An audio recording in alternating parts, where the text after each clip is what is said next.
Shalom Bapak Ibu yang dikasihi Tuhan. Sepertinya saya lama ketemu dengan Bapak Ibu ya.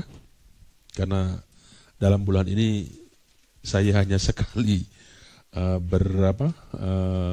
berkhotbah menyampaikan firman Tuhan kepada Bapak Ibu. Saya senang Bapak Ibu juga, anak muda juga wajahnya, kata orang Jawa semringah gitu kan. Apa karena gara-gara tanggal muda jadi wajahnya berseri-seri seperti itu. Jadi wajah kita kadang-kadang bergantung kepada tanggal seperti itu. Ya, tahulah seperti itu ya. Baik Bapak Ibu Saudara dikasihi Tuhan, hari ini saya ingin berbagi firman Tuhan tentang satu tema, hidup yang berbuah di hadapan Tuhan. Hidup yang berbuah di hadapan Tuhan.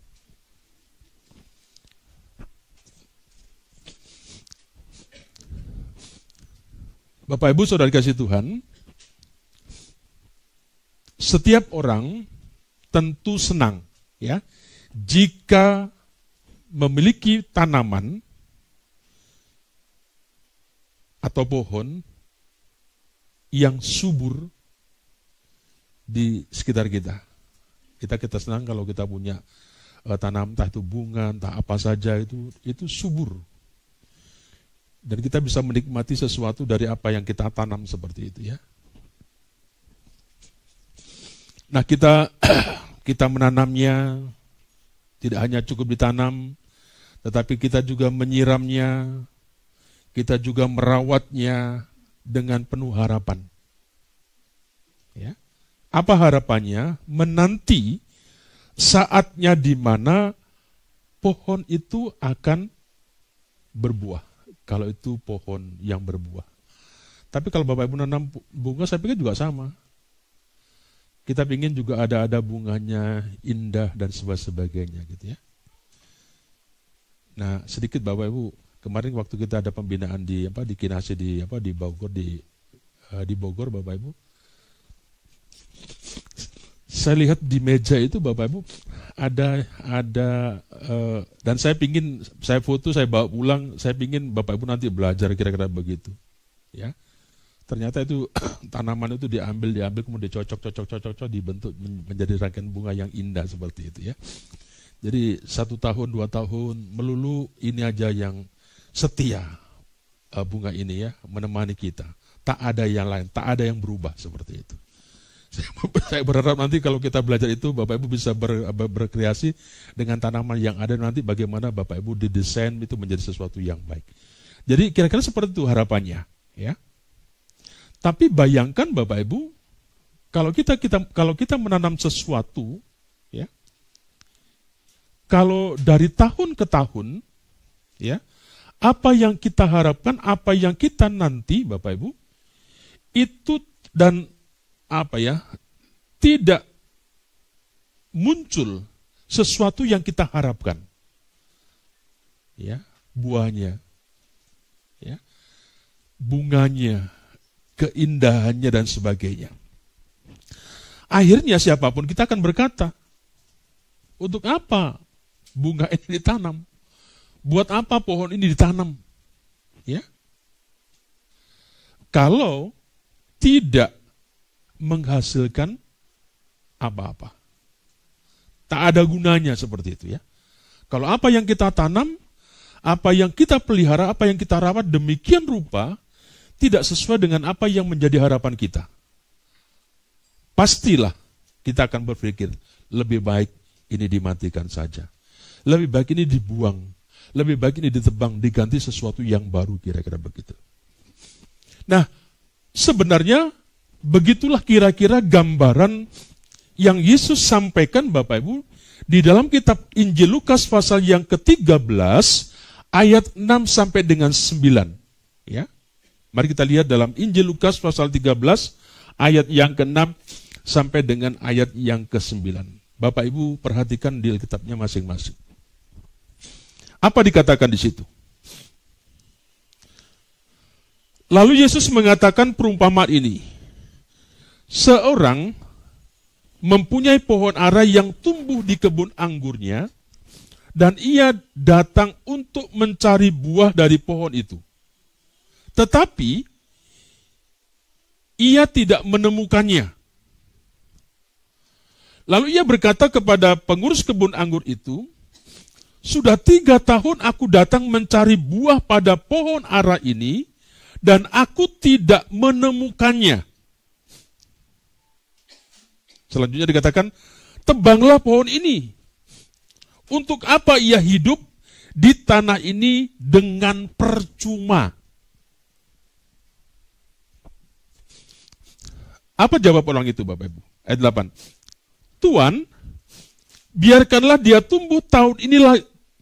Biarkanlah dia tumbuh tahun ini lagi. Aku akan mencangkul tanah sekelilingnya dan memberi pupuk kepadanya. Mungkin tahun depan ia berbuah. Jika tidak, tebanglah dia." Nah, bagian firman Tuhan ini, Bapak Ibu, menggambarkan, menceritakan tentang pohon ara yang tidak berbuah. Pohon ara yang tidak berbuah. Diceritakan di situ, dalam perumpamaan itu, Tuhan Yesus sedang mencari, ya, buah dalam hidup, dalam apa? Mencari buah di pohon ara itu. Tapi dikatakan tidak ditemukan. Nah, pada waktu yang sama, Bapak Ibu, Tuhan juga sedang mencari buah dalam hidup kita. Tuhan sedang mencari buah apa yang sudah ada dalam hidup kita.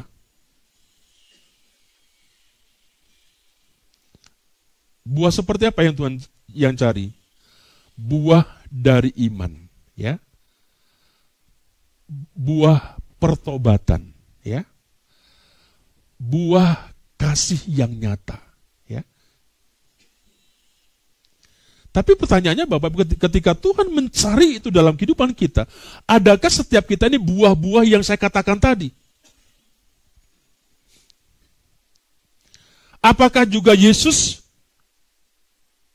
menemukan, ya? Ketika dia mencari, apakah Yesus menemukan, ya, buah tadi? Ketika dia mencari, ya, apakah menemukan? Ketika diperiksanya kita, adakah Tuhan menemukan sesuatu dari kehidupan kita?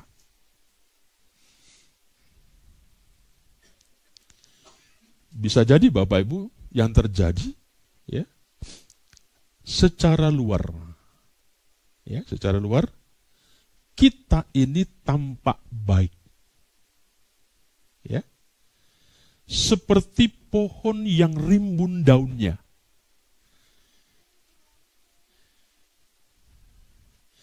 Kita datang beribadah, ya,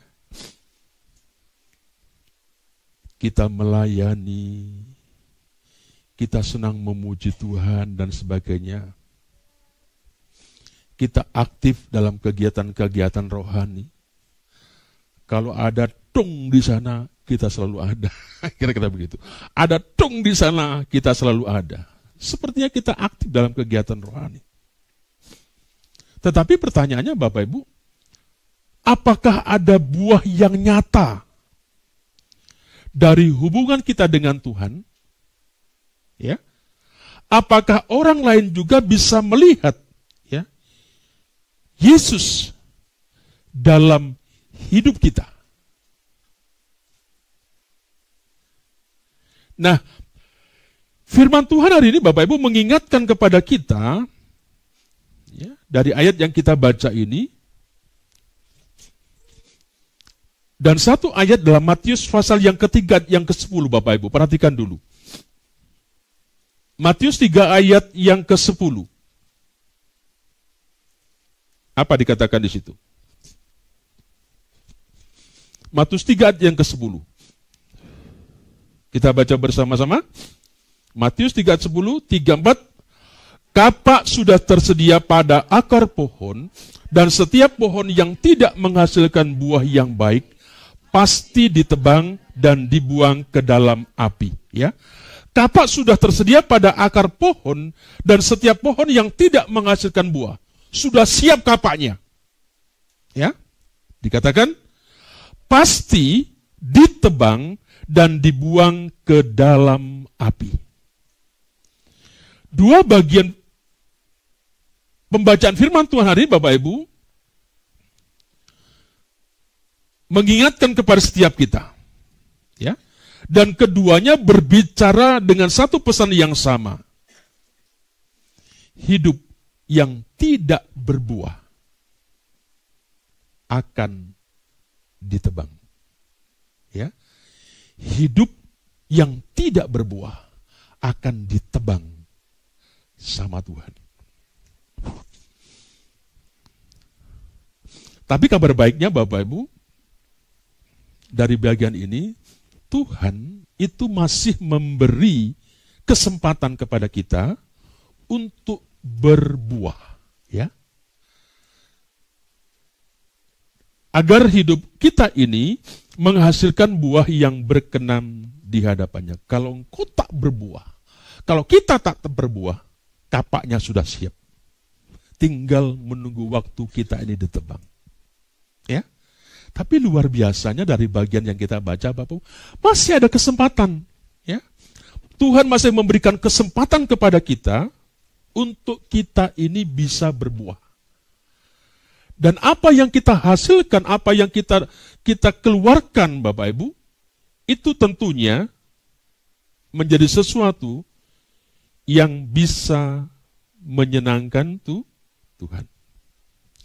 Nah, dari bacaan ini, Bapak Ibu, saya ingin mengajak ya, untuk merenungkan 3 kebenaran penting dari perumpamaan dan peringatan ini ya. Supaya kita bisa memahami apa artinya hidup yang berbuah di hadapan Tuhan. Apa maknanya, apa artinya dari bagian ini? Yang pertama Bapak Ibu, mari kita lihat dalam Lukas pasal yang ke-16 ayat 6 dan 7. Lukas 13 ayat 6 dan 7.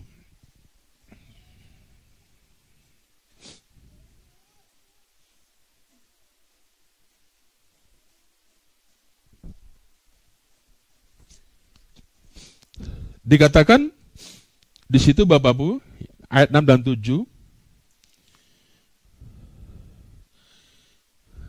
Tidak saya baca lengkap, hanya intinya saja. Ternyata dari apa yang 6 ayat 7 Bapak Ibu, Yesus itu datang, pemilik kebun itu datang untuk mencari buah dari pohon itu.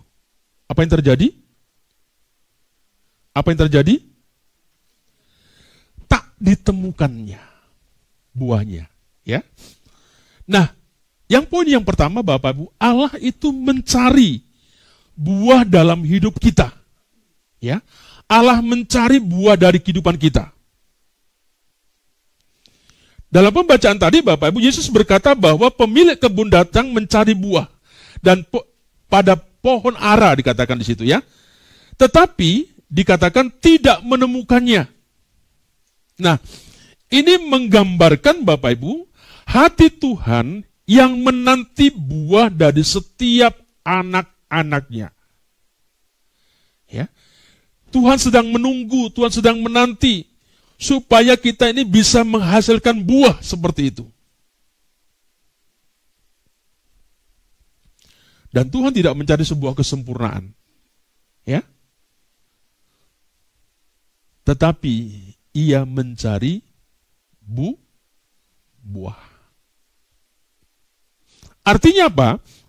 Hasil nyata dari kasih karunia yang Tuhan telah kita terima, Bapak Ibu. Tadi pujiannya luar biasa ya. Aku kan tetap setia. Kenapa kita setia? Kenapa kita setia?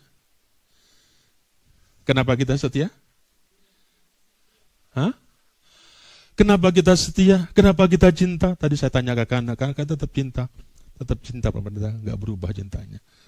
Kira-kira begitu. Kenapa kita cinta? Kenapa kita setia? Hah?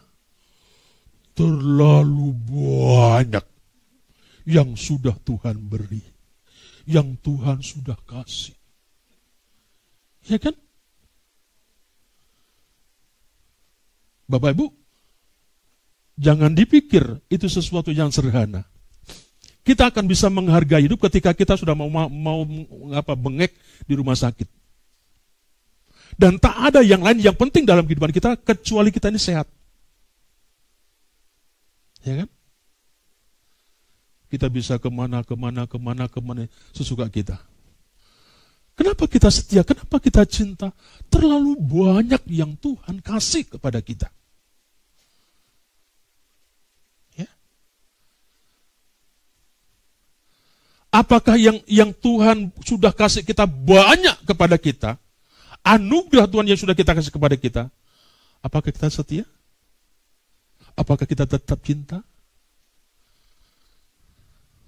Anak muda bilang, atau orang tua, Pak Pendeta, saya ingin kerja. Ya, kalau kerja nanti saya akan rajin, akan setia, dan sebagainya gitu kan. Bapak Ibu, tak ngaruh. Ya kan? Tak ngaruh. Di Betania Bapak Ibu jemaatnya itu jauh-jauh. Tapi luar biasa benar-benar. Ada yang di Depok, ya, ada yang di Citerep, ada yang di Cikarang, ada yang di Bekasi, dan ada sekeliling di situ Bapak Ibu. Mereka datang. Lu kita yang nggak naik busway, ya kan? Nggak naik pesawat, ya, yang sudah dikasih Tuhan, Bapak Ibu, boro-boro kita mau datang. Ya. Apalagi Bapak nanti Natal bersama itu katanya kalau jadi itu di outdoor, di lapangan.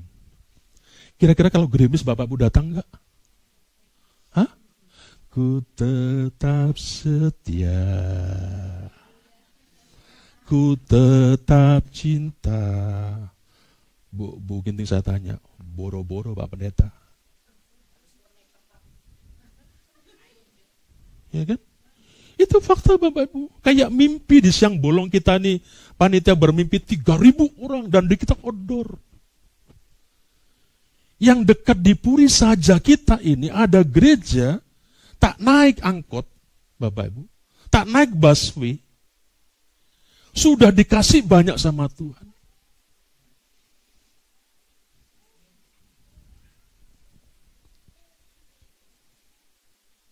Ya.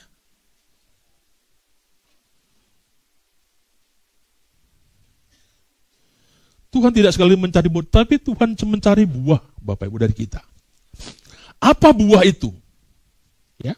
Buah itu bisa berupa perubahan karakter. Ya kan? Perubahan karakter. Saya mau nggak tahu karakter bahasa Ibrani Yunani enggak gitu kan. Yang sehari-hari saya ingin contohkan. Ya. Saya diisi akan bicara 20 menit saja. Kira-kira begitu ya. Mudah-mudahan nanti Bapak Ibu kalau Pak sudah 2 menit diisi saja ya. Perubahan karakter, contohnya begini Bapak Ibu. Ya. Buah yang Tuhan ingin lihat daripada kita contohnya adalah perubahan tentang karakter. Ya. Contoh yang sehari-hari. Dari yang mudah marah itu menjadi sabar. Ya. Dulu cepat tersinggung. Masih kenal dengan Pak Pendeta 25 tahun, 26 tahun saya di sini. Wah, Pak Pendeta mulai nyindir saya nih. Saya nggak ke gereja deh. Ya kan? Cepat tersinggung. Ini pendeta sedang mengarahkan firman Tuhannya kepada saya seperti itu. Ada orang yang juga mudah emosi. Ya kan? Ada orang juga yang sulit menahan kata saat dia kecewa. Dulu kita seperti itu. Ya. Sekarang kita bisa belajar untuk mengendalikan diri. Kita bisa belajar untuk memilih diam. Ya. Dan berdoa, kira-kira Bapak Ibu, sebelum kita ini bereaksi. Kemarin waktu pembinaan saya senang mengajak anak saya, Fredik ya. Sebenarnya beliau Fredik ini menggantikan Bu Pendeta karena Pendeta nggak bisa hadir, nggak dapat izin, makanya Fredik gitu kan. Di coaching Bapak Ibu, kita diajari tentang sebuah pendampingan, dan seorang coaching itu Bapak Ibu, tugas utamanya yang paling utama yang terpenting itu adalah mendengar. Ya kan? Mendengar. Kalau suaminya kita lagi ngomong, dengarkan dulu sampai dengar. Kalau nggak tahu, tanya apa sih maksudnya, Papa? Ya, ngomong seperti ini, tanya dulu. Tapi faktanya Bapak Ibu seringkali terjadi pertengkaran dalam keluarga karena apa tadi? Mudah ngomong. Belum selesai langsung dipotong. Akhirnya timbul sebuah persepsi yang tidak bagus. Salah mengartikan apa yang sedang dibicarakan. Ya. Dulunya seperti itu. Tapi sekarang kita ya sudah bisa belajar untuk mengendalikan diri. Untuk kita belajar untuk memilih diam. Ya.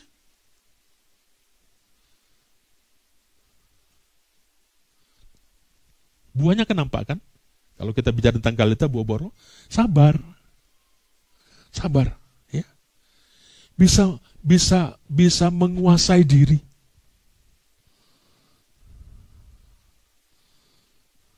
Itu contoh tentang perubahan karakter.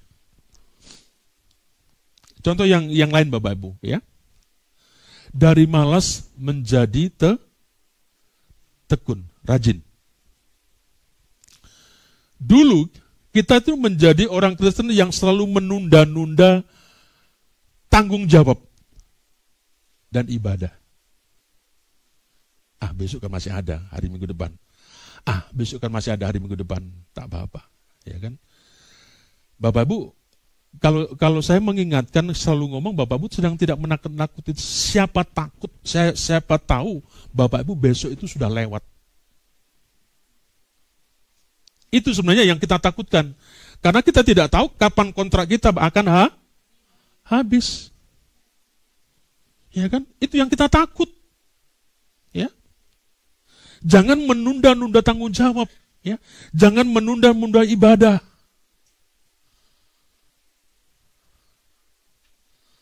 Terlalu banyak ibadahnya. Nanti dulu ya Tuhan. Saya masih cucian banyak, yang ono banyak, anak saya masih kecil. Pak Pendeta ngomong, matikan aja anakmu, biar gak ganggu kamu ibadah, tidak mengganggu aktivitas, ya kan? Tapi minta anak, Tuhan kasih anak seperti si Ipa ini. Kenapa nggak dikasih Pak Pendeta? Kira-kira gitu kan? Kok belum dikasih, ya kan? Nanti jadikan alasan semua yang banyak yang Tuhan kasih, kemudian jadi alasan. Bapak Ibu sudah mau akhir tahun. Kapan kita ini berubah? Tahunnya baru, komitmennya baru, tapi kita tidak pernah berubah. Ya kan? Males. Mau dikasih banyak, mau dipekerjakan banyak Bapak. Dulu yang saya mengatakan orang ini dulunya seperti ini kerja. Sekarang tidak kerja, sama. Sekarang kerja lagi, sama. Tak ada ubahnya seperti itu.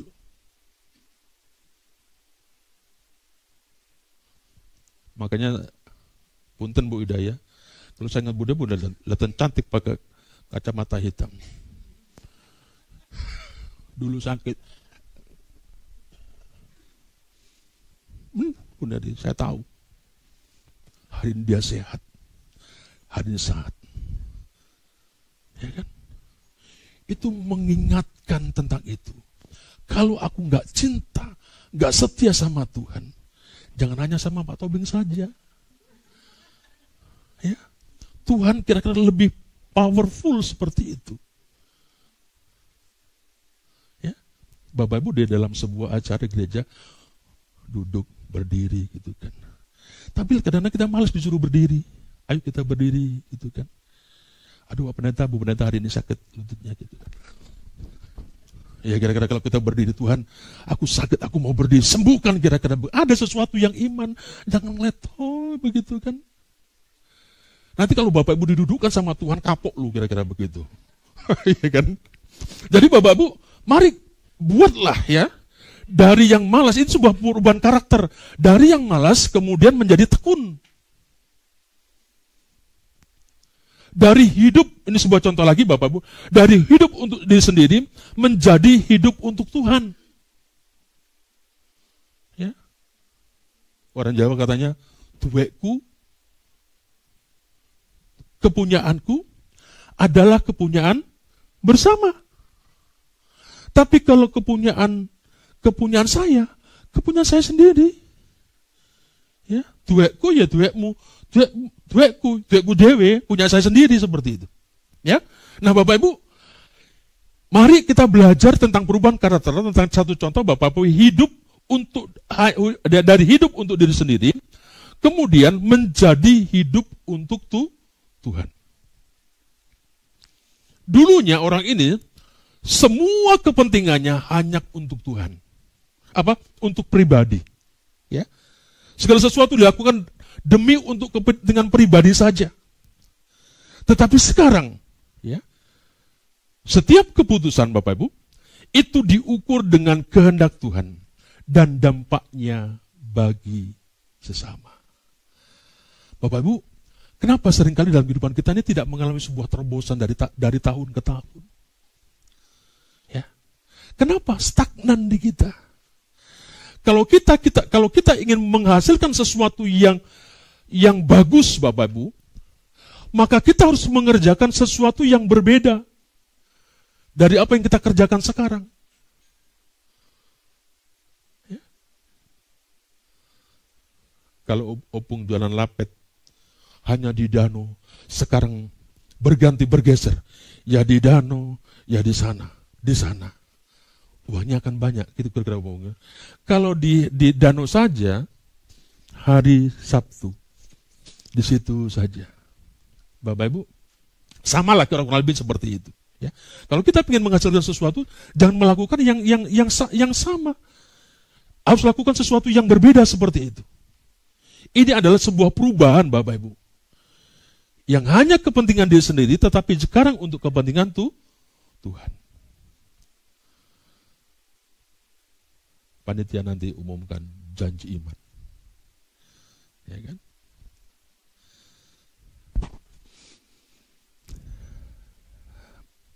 Apa karakter yang lain? Ketaatan pada firman Tuhan. Ya. Bapak Ibu, secara pribadi Bapak Ibu boleh menginventaris tentang sesuatu ini. 1 dalam bagian apa? 2 dalam bagian untuk Bapak Ibu taat. Ya. Bapak Ibu belajar. Ya kan? Saya senang Bapak Ibu, kita selalu ngomong taat dalam apa? Kemarin di coaching begitu. Taat dalam hal apa kamu? Berdoa, membaca firman Tuhan. Ini. Belajar Bapak Ibu. Oh ini sudah kira-kira nilainya puntennya udah bagus. Ini kira-kira puntennya sudah bagus. Dan sebagainya seperti itu. Ketaatan pada firman Tuhan. Ya. Kemarin di satu gereja kesaksian Bapak Ibu tentang memberikan persembahan. Ya, taat dalam memberikan persembahan. Saya bilang sama teman-teman, di gereja saya, ya kan, sudah tidak lagi memberikan persembahan itu didurung-durung, ya kan, disodor-sodorkan. Ya kan, itu kasihan secara psikologis Bapak Ibu. Kadang-kadang kita terapi dengan dorong-dorong yang mati, dengan kantong persembahan dimajukan gitu ya. Saya bilang di Kianusan sudah tidak lagi. Persembahan kita sudah ada taruh di luar. Ya. Saya berharap apa Bapak Ibu? Kita jangan terganggu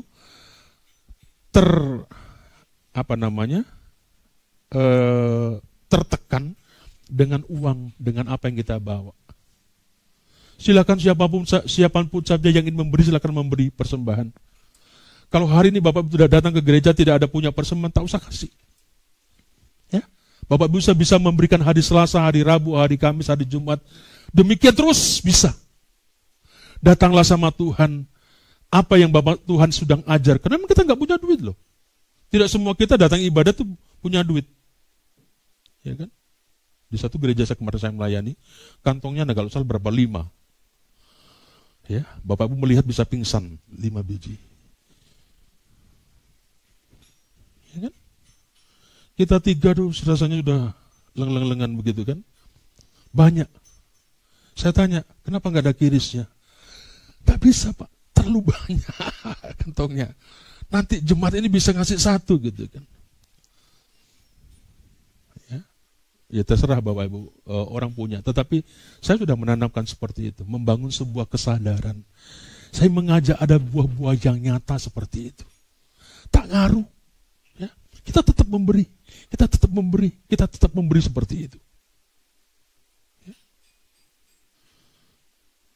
Yang kedua, contoh yang kedua Bapak Ibu, yang saya konkret ya. Taat dalam hal kecil sehari-hari. Kata firman Tuhan, barang siapa setia dalam perkara-perkara kecil,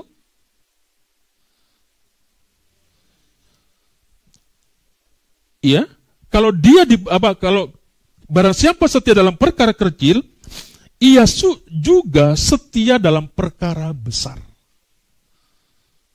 Kalau kita tidak setia dalam perkara kecil,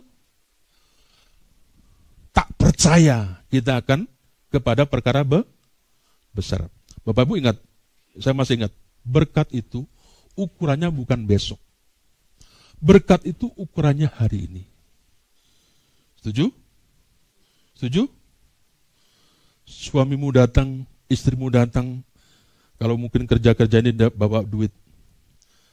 Apa respon kita? Ya ilah, opung jualan dapat sekian. Kira-kira begitu tetanggapi. Kira-kira besok Tuhan akan tambahkan atau tidak? Hah? Tambahkan nggak? Hari ini kenapa hanya dikasih 50.000? Ya kita ngomong tadi, ya kenapa saya hanya dapat 50.000? Atau siapa lah kira-kira begitu? Kenapa 50.000? Maunya kita 100. Kira-kira pertanyaannya, Bapak Ibu besok Tuhan kasih lebih enggak? Hah?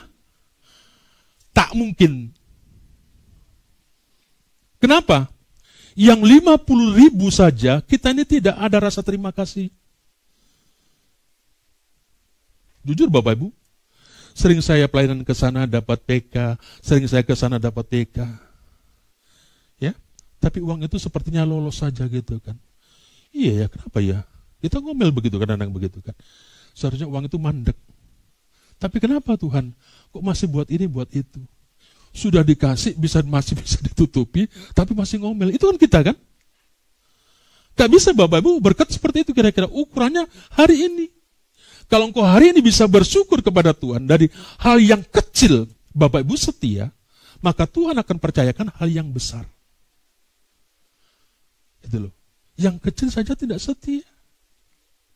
Apalagi yang besar. Uangnya yang segitu saja Bapak Ibu gak setia.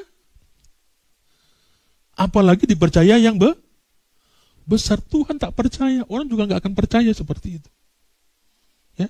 Mari kita belajar, itu contoh sebuah ketaatan Bapak Ibu. Ya, ketaatan. Kasih terhadap sesama. Itu juga satu buah. Ya. Kasihlah sesama manusia seperti dirimu sendiri. Ya. Ketika ada tetangga yang perlu kita tolong. Ya. Tidak usah nunggu doa puasa. Jangan nunggu bertanya sama Tuhan, Tuhan, apakah saya memberikan tetangga saya yang itu? Tidak usah. Ya, nanti keburu mati dia. Ya, memberi memberikan makan kepada orang-orang. Ya, memperlakukan semua orang dengan hormat tanpa memandang status. Orang kadang-kadang Bapak Ibu jujur melihat kepada status kita. Ya kan?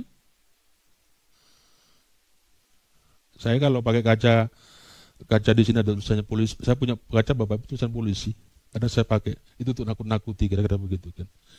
Jadi kalau rumah sakit satpamnya saya tegur, "Bang, rame ya?" Dengan gaya begitu. "Oh iya Pak, begini-begini."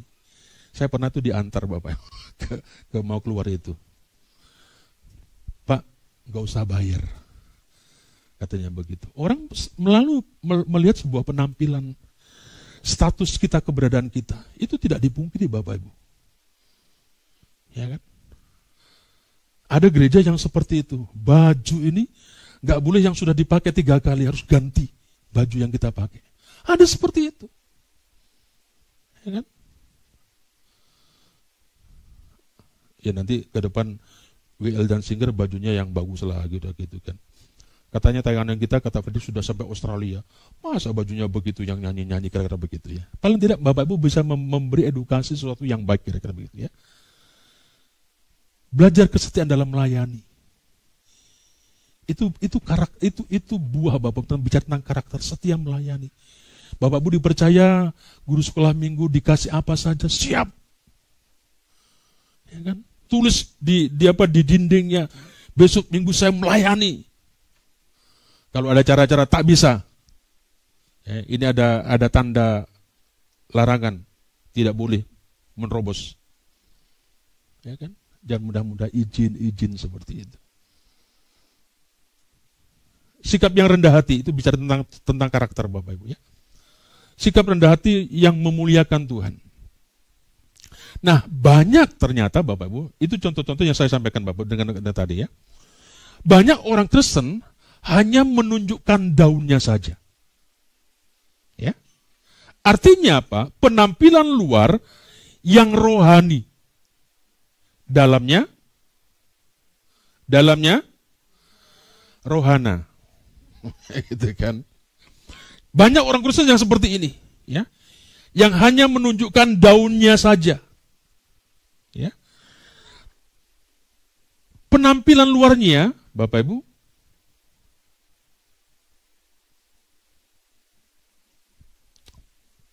tidak seperti apa yang kita harapkan. Tetapi Tuhan mencari isi dari kehidupan itu, ya. Bukan hanya bentuknya. Yang Tuhan cari itu adalah isinya. HP kita ini bagus-bagus. Ya kan? Kalau mau WA, kalau mau WS, boleh nggak numpang hotspot? Ya ile gitu kan. Kira-kira begitu kan? Bagus.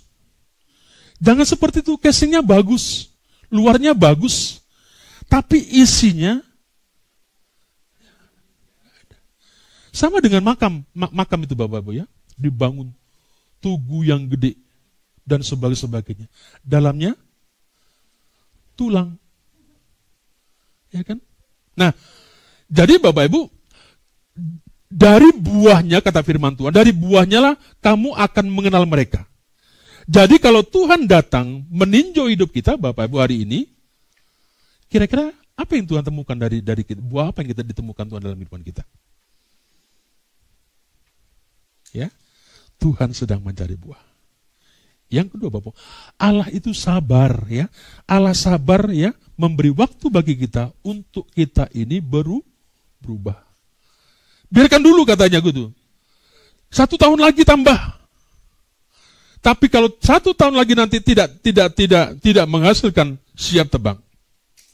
Bapak Ibu, Allah inilah satu wujud kasih Tuhan yang begitu besar kepada kita, yang luar biasa kepada kita. Kita diingatkan Tuhan masih memberikan kesempatan kepada kita. Ia masih bekerja dalam hidup kita, ya. Ia mencangkul tanah hati kita, ia melalui firman Tuhan. Ia memberikan sebuah pupuk rohani melalui Roh Kudus kepada kita. Supaya kita berbuah. Kadang prosesnya Bapak Ibu, memang itu tidak nyaman ya dalam kita. Tuhan seringkali mengguncang ketidaknyamanan kepada kita. Tuhan seringkali juga menegur kepada kita, ya. Bahkan mengizinkan sebuah masalah terjadi bagi kita. Tetapi itu tidak tujuan untuk menghancurkan kita Bapak Ibu ya. Tapi untuk memperbaiki kita. Kenapa?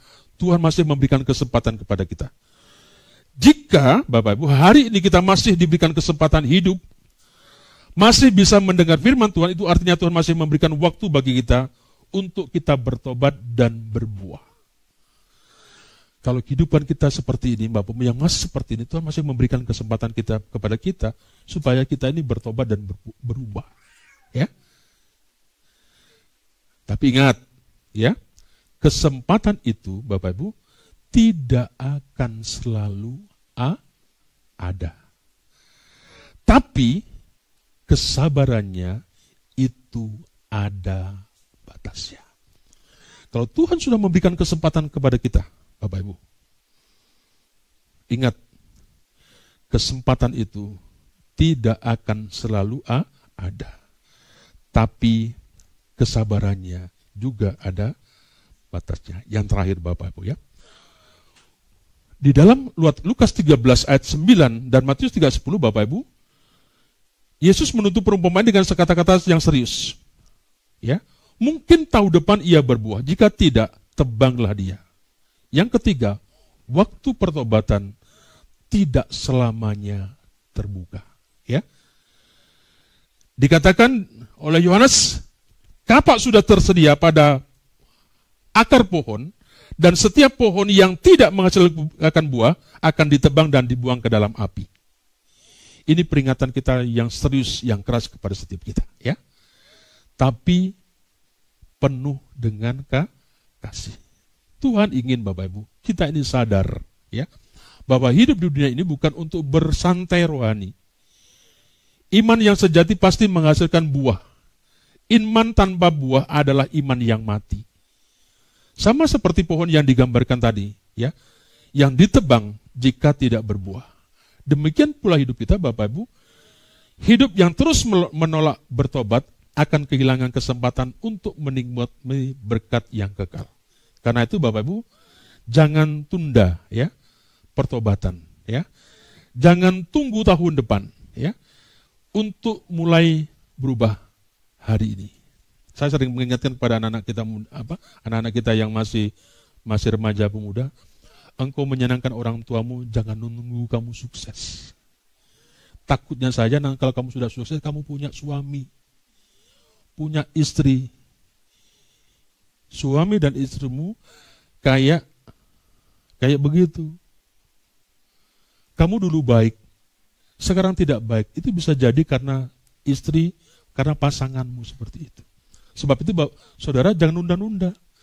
Sekarang inilah engkau berbuat sesuatu. Juga usah nunggu-nunggu kapan kau sukses. Ya, ngasih Pak Pendeta makanan jangan nunggu nanti. Hari ini kegacauan. Ya, makan tuk seperti itu. Ya, jangan nunggu nanti. Itu laki-laki sama orang tuamu kira-kira seperti itu. Saya takutnya keburu bapak mamamu mati. Kalau sudah mati ditangisi. Aduh bapak, mama, aku belum bisa berbuat baik. Dulu gajian bapak mamanya tak pernah dikasih duit. Itu nggak ada di sini, di Oceana baik-baikan aja. Ya. Jadi Bapak Ibu, mari kita belajar seperti itu. Jangan tunda, ya. Terakhir, ada 3 hal yang saya mengingatkan kepada Bapak Ibu, ya. Tuhan mencari buah dari hidupmu. Ya. Siapapun kamu, siapapun kita, Tuhan sedang mencari buah dalam diri kita. Yang kedua, Tuhan sabar, ya, menunggu dan memberikan kesempatan kepadamu. Yang terakhir, tapi waktu itu tidak akan selamanya ada. Mungkin hari ini Bapak Ibu, Tuhan sedang melihat hidup kita. Seperti apa, ya, pemilik kebun yang datang meninjau pohon aranya? Apakah ia menemukan buah di sana? Atau hanya daun yang tampil, ya, yang rindang, yang rimbun, tapi tak ada hasilnya? Mari kita izinkan, ya, Tuhan mencangkul tanah hati kita. Biarkan firman Tuhan memperbaharui kepada kita, ya, pikiran kita, dan kemudian kita bisa bertindak, ya. Supaya apa? Supaya hidup kita yang dikasih Tuhan itu tidak sia-sia, melainkan berbuah bagi kemuliaan Tuhan. itu yang Tuhan mau. Mari, sebelum kita masuk di dalam acara Natal, kita memasuki hari Advent, sampai nanti Natal Bapak Ibu, mari kita menjadi sebuah perenungan bagi kita. Apakah hidup kita, Tuhan sudah menemukan sesuatu dalam kehidupan masing-masing Tuhan. Mari kita berdoa.